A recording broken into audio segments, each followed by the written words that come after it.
Halo semuanya, hari ini kami akan menuju kawasan Arboretum Silva Universitas Tanjung Pura, Pontianak. Kawasan Arboretum ini berada di Jalan Ahmad Yani, Gerbang Untan, Pontianak Tenggara, Kalimantan Barat, dan telah berdiri selama lebih dari 30 tahun.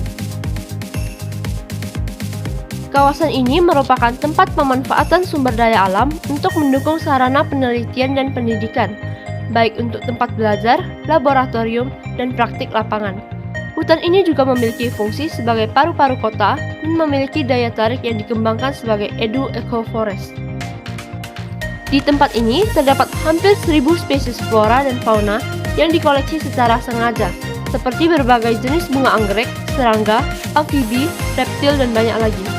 Demi mewujudkan penghijauan dan pelestarian flora serta fauna agar dapat menyelamatkan jenis-jenis langka bahkan yang tidak dapat tumbuh dan berkembang secara normal di lingkungan alaminya.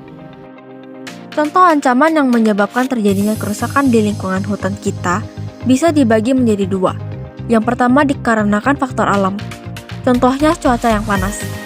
Kondisi cuaca yang panas diperkirakan dapat memicu terjadinya kebakaran hutan, terutama di kawasan hutan yang kondisinya kering. Contoh kasusnya seperti kebakaran hutan di Kanada pada tahun 2021 yang dikarenakan kenaikan suhu yang mencapai 49,6 Celcius. Yang kedua, dikarenakan faktor manusia. Akhir-akhir ini terdapat banyaknya kegiatan penebangan pohon yang dilakukan secara liar.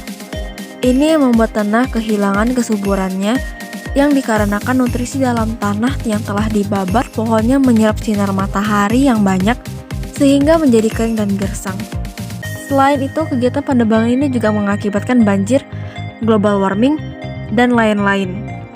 Tidak hanya itu saja, akhir-akhir ini juga terdapat banyak aktivitas alih fungsi lahan menjadi bangunan, sehingga berpotensi besar untuk mengubah hutan di sekitar kita menjadi bangunan infrastruktur.